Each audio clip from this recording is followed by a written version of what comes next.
Bueno, mis principios como artesano, tallador de madera, rústico y costumbrista del secano costero, tiene que ver en parte con mi infancia. Cuando estábamos de pequeño en una sauna, una convivencia, y nosotros partíamos con la cuchilla pinchando la carne. También cuando íbamos con mi vestido al cerro en invierno a pillar conejos y esto, usábamos un palo para poder tirarle al conejo y poder cazar. O la famosa onda o resortera que le llaman también para poder buscar nuestra comida, que eran los pájaros y una que otra cosa. Las trampas también que hacíamos para pillar las codornices. Era sustentabilidad, digamos, autoalimentarse, los recursos que habían. Y ahí aprendimos en parte a hacer algunos utensilios, así partió como utensilios.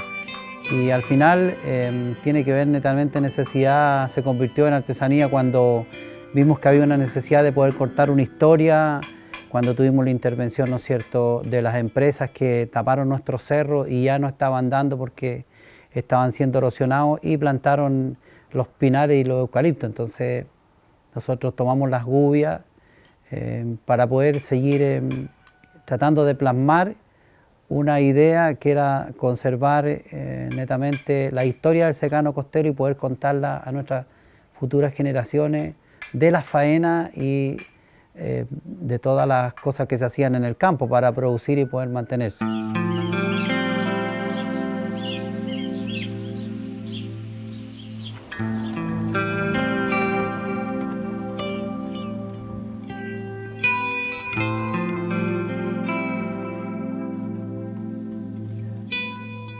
Si bien es cierto, aún mantenemos algunas piezas utilitarias, pero en el fondo lo que quisimos plasmar, dejar plasmado, era tratar de buscar una imagen del campesino con algunos detalles como la chupalla, que el sombrero maulino, que antes era más larga la copa, después llegó el sombrero de pelo de conejo y la persona lo deforma y lo deja más hacia arriba, entonces el agua le corre y funciona bastante bien. Lo otro es que mantenemos el paletó y también la bufanda y la famosa chalaila, que era la hojota, el zapato que tenía la gente en aquellos tiempos. Y visto, plasmado en la madera y tallado en la madera en un estilo rústico, con no una gubia acabada, sino que mantenga, ¿no es cierto?, cierta cantidad de detalle tosco, le da un valor consideramos que más artesanal y quisimos conservarlo así.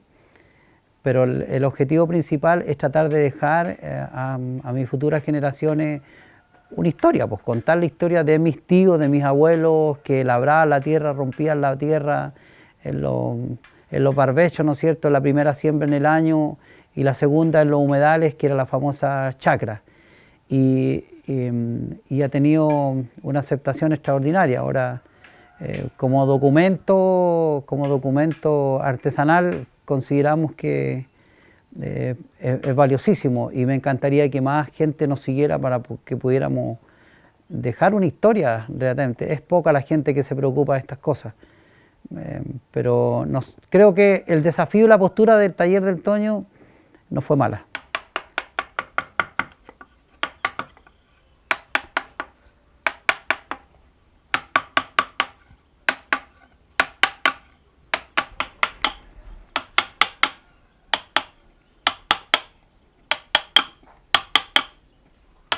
El tema de la artesanía, poder mantenerlo en el tiempo mientras existan los espíritus de los artesanos, de los creadores, siempre hay un sentimiento nuestro, del interior nuestro, que va a querer reflejar eso, que es poder plasmar, ¿no es cierto?, la historia de nuestros viejos, de las ganaderías antiguas, poder sacar la lana, poder sacar la arcilla, limpiarla, ¿no es cierto?, de forma manual.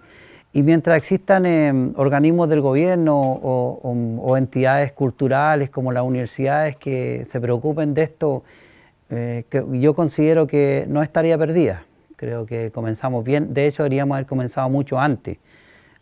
La historia de un pueblo se escribe con con esto, pues contando a través de las artesanías, de las creaciones y dejar documentos tanto escritos y tanto también plasmados en diferentes materiales que nos ofrece la tierra.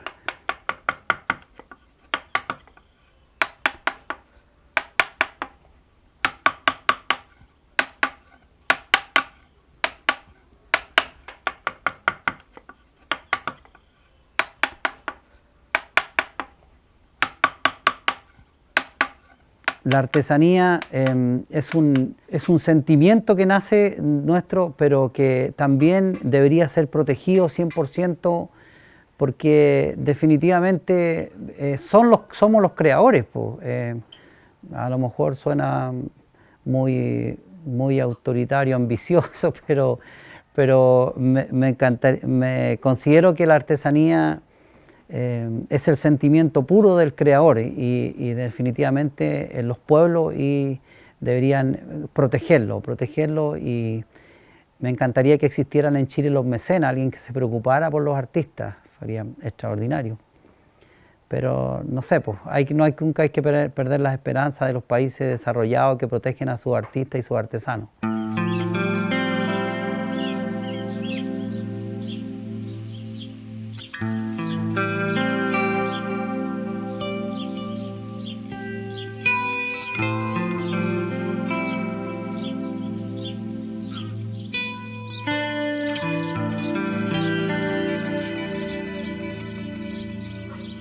Hemos dicho muchas cosas, desde ser un artesano que era perseguido o nos catalogaban de drogadictos, de cualquier cosa. Pasamos por diferentes periodos, desde la dictadura hasta la democracia, en mi periodo, hasta que, ¿no es cierto?, pudimos hablar, y en estos momentos el gobierno sí nos toma en cuenta, y de hecho las artesanías están siendo uno de los elementos básicos que tiene una embajada de gobierno al extranjero para mostrar los productos importantes que tiene. Así que considero que no lo hemos hecho mal, hemos hecho cosas buenas, nosotros estamos aquí, estamos respirando y estamos haciendo cosas a través, ¿no es cierto?, del arte. Considero que uno deja de ser un poco artesano cuando empieza a cambiar un poco la base. Uno tiene que seguir siempre haciendo, por ejemplo, el caso mío, el viejo chalay, el arremangado, que es característico del secano costero, que siempre se va a seguir haciendo en mi taller. Ahora, la artesanía tiene que ir innovando, los tiempos van cambiando también. Uno tiene que usar otros materiales y también cambiar un poco parte de la artesanía, pero la base misma no puede desaparecer, y desaparecerá el artesano cuando yo deje de existir, porque el sentimiento siempre va a estar. Aunque yo haga una bandeja, una batea de madera, o un bote, o haga una escultura grande, gigante para un restaurante o cualquier persona que lo necesite, siempre va a estar dentro de mi taller el viejito tomando mate, porque es característico y va también con mi identidad, pues con lo que yo soy, hijo de campesino.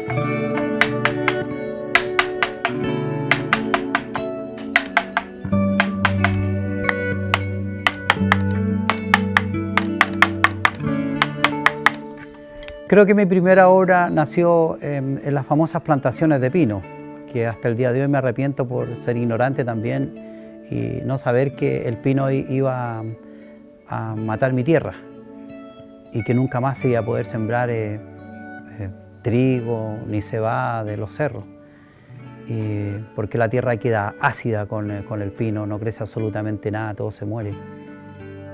Creo que la primera, si mal no recuerdo, fue una horcaja que la sacábamos de espino, y en los tiempos de ocio de la tarde, cuando llegábamos de plantar los pinos, trabajábamos con la cortapluma, y ya no era una horcaja común y corriente de espino, a pesar que el corazón de espino es muy duro, pero verde se puede tallar. Y además las manos eran jóvenes y la fuerza era joven. Entonces lo que hacíamos, por ejemplo, le hacíamos una herradura, hacíamos una mano, un puño y le hacíamos la herradura. Entonces ahí colocábamos los elásticos y también le hacíamos un grillete. Creo que eso fue como el primer petitorio, porque el cliente es el que te hace el petitorio y te lo hace, te dice, oh, qué bonita que te quedó, ¿por qué no me hace una? ¿Cuánto me cobras? Y ahí la cosa cambia, porque se trata también de te ves que puede ser tu sustentabilidad, digamos, uno puede perfectamente vivir de eso. Y ahí creo que fue como la primera pieza definitiva, pero los principios, como siempre, fueron haciendo la famosa, el palito pinchado para esto y para lo otro, que eran utensilios de.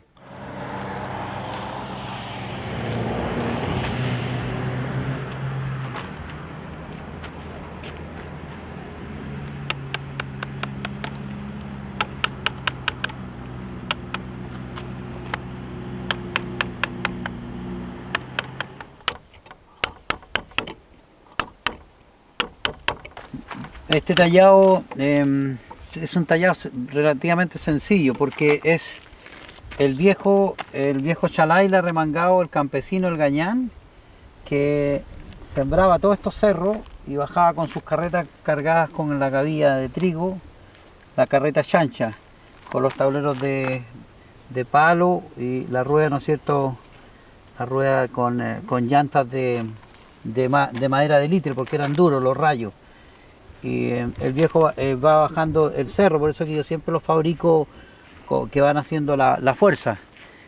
Y ahí se nota que van en movimiento y haciendo fuerza, sujetando, porque van como bajando el cerro.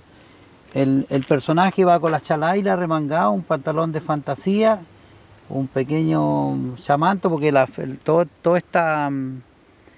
esta faena se hacía en la madrugada, a las 4 o 5 de la mañana hasta las 10, 11 del día, porque de la mañana. Y después se dedican a otras faenas.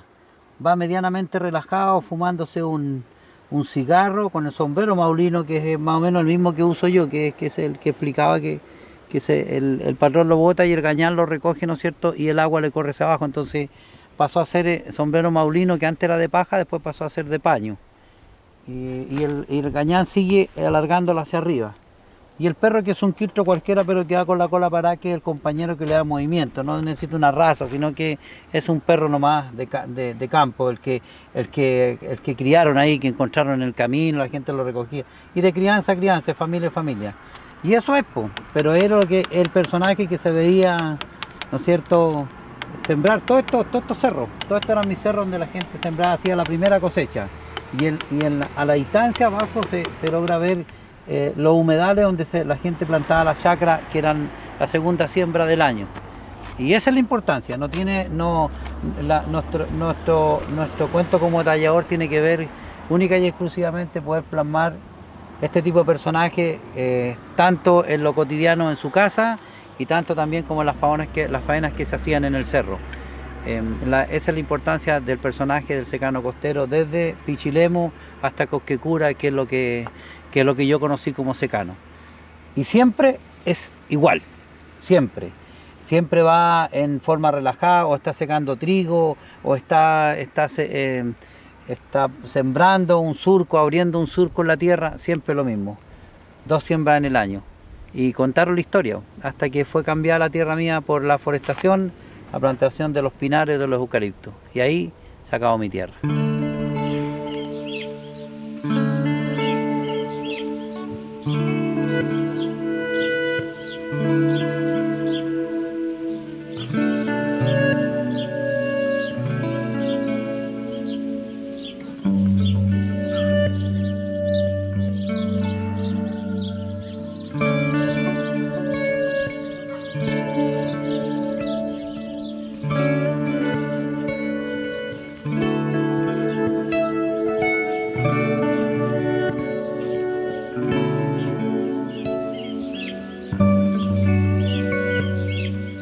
Primero el personaje fue desapareciendo, eso es lo primero, ya no lo estamos viendo en el cotidiano, es muy difícil encontrar un personaje de esto.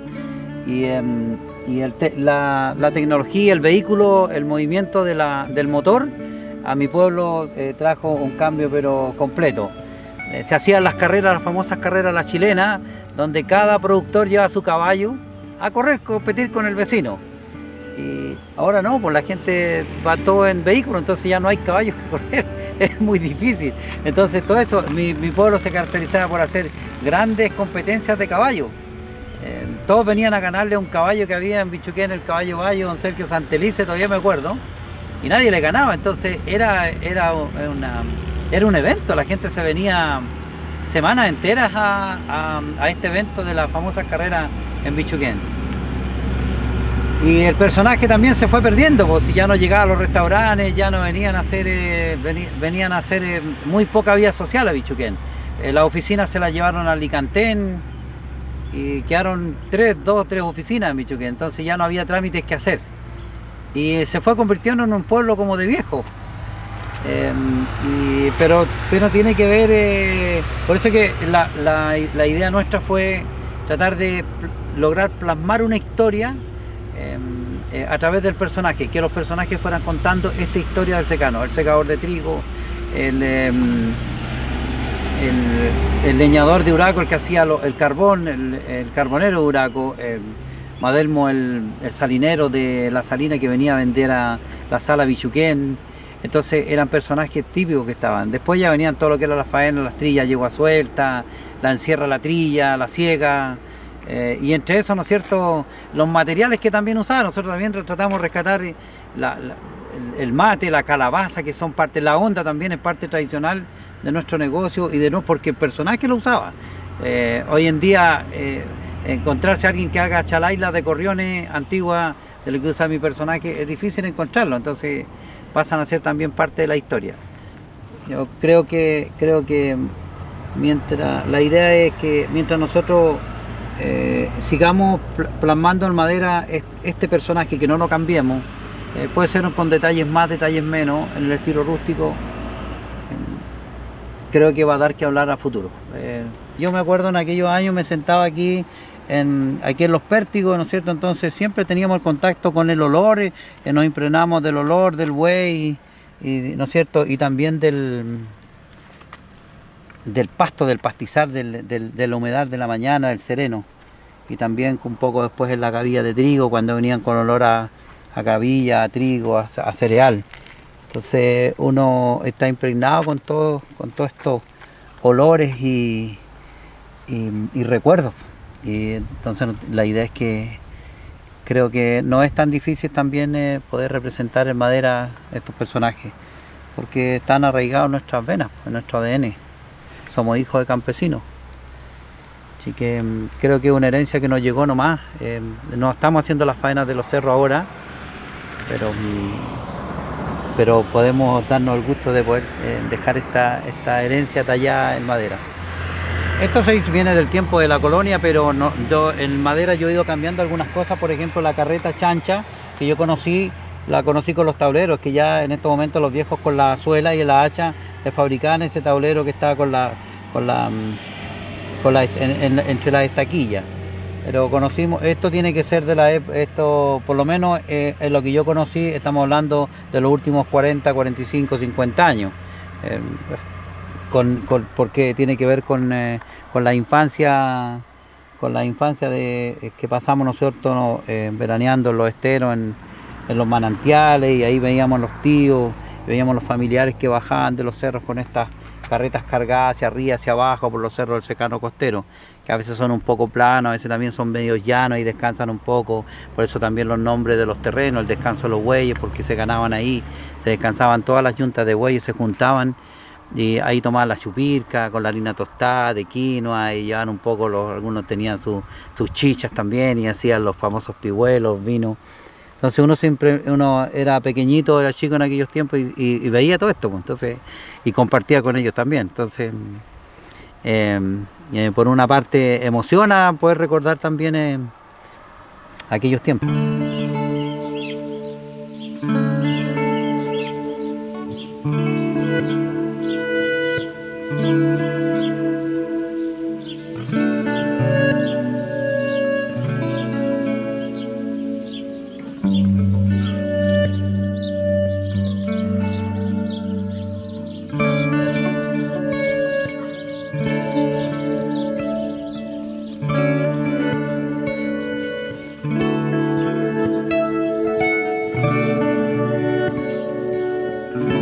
Sí, pues cada vez que uno salía de mi casa al colegio estaba, no sé, pues ahí estaba don Manuel Macha, estaba don Manuel Cocina, diferentes personajes que estaban. Entonces el Lifonso que andaba, que venía a vender cochayuyo, el Matolo que le decían, otro era Sandalio que siempre andaba por ahí con sus características. Cada personaje tenía algo característico propio, pero siempre usaban el sombrero maulino, la bufanda, el ponchito, el paletó, el partós que le decían antiguamente. Ese era muy valioso y eso se quedan. Yo uso harto en mi lenguaje los términos campesinos, porque se quedaron ahí, pues arraigados desde antaño, de mis viejos, mi abuelo sentado en un brasero, tomándose un mate, pues eso siempre está ahí característico, un cigarrito, un tabaco envuelto, era lo que había.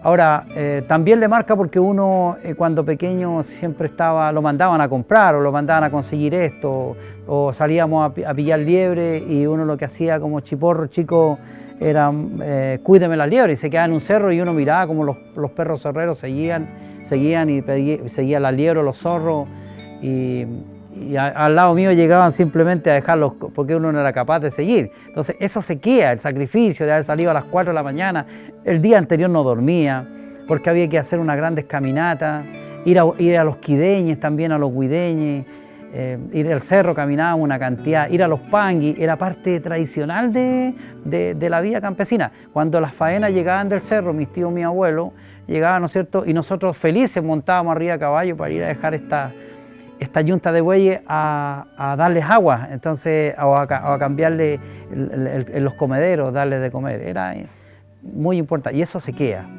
a la cabeza de un buey cuando había que estar cerca del yugo, era extraordinario, o sea, se queda, siempre se queda.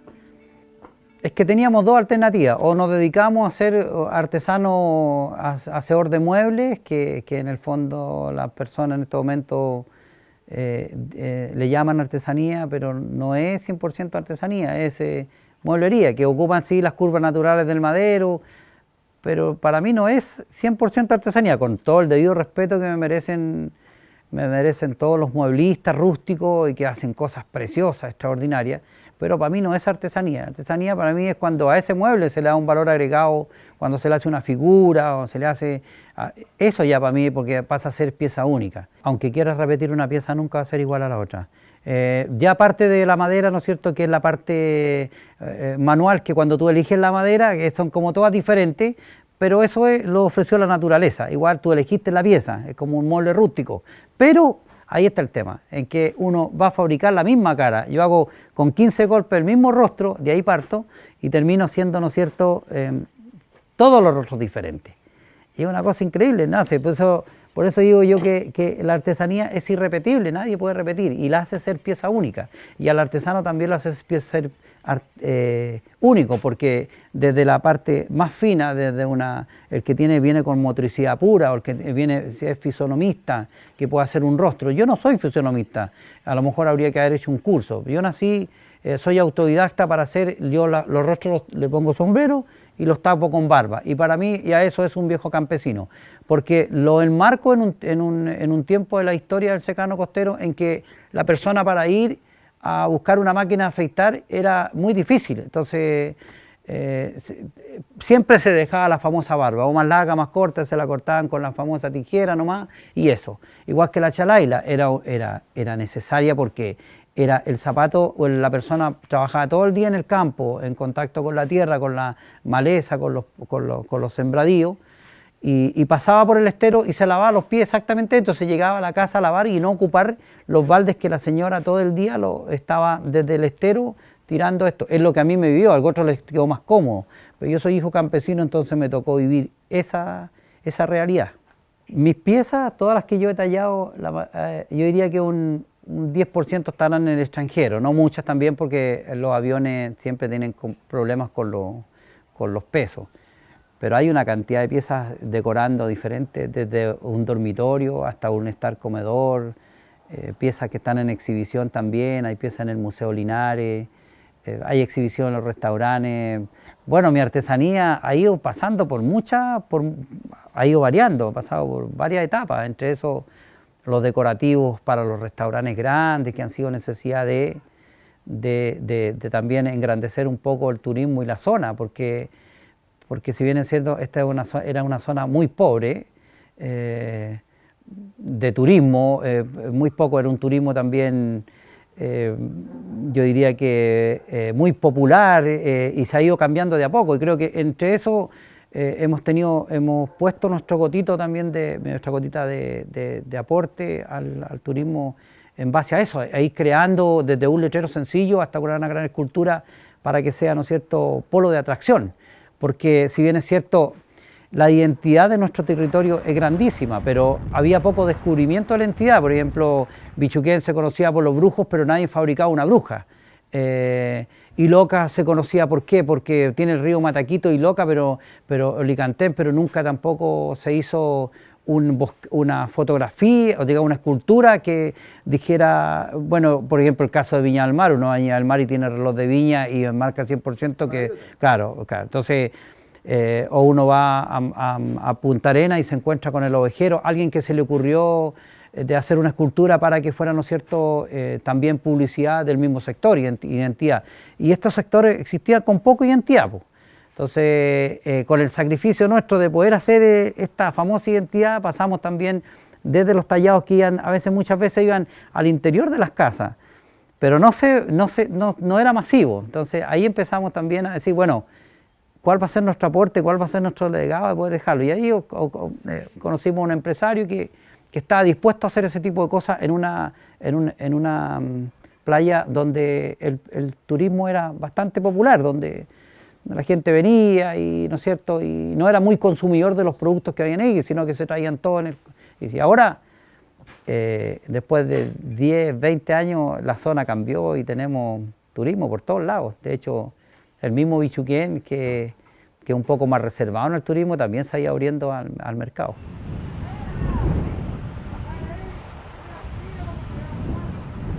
En uno de los resorts más importantes de la costa curicana, donde la hostería Donde Gilberto, fabricamos una pieza única de ciprés macizo, uno también de los personajes, pero aplicado un poco más a la parte turística, para destacar también lo que hay en la zona, porque la gente que va a venir a esta hostería está pensando en marisco, en pescado, en todo, pero también estamos viendo un personaje del secano costero, el mismo viejito Chalaila, arremangado, con el pantalón con el sombrero maulino, el que uso, la barba, ¿no es cierto?, el paletó, los botones, destacar los botones, sentado en una silla batro de Bichuquén con un perro echado y un bastón. Eso refleja el personaje del secano costero.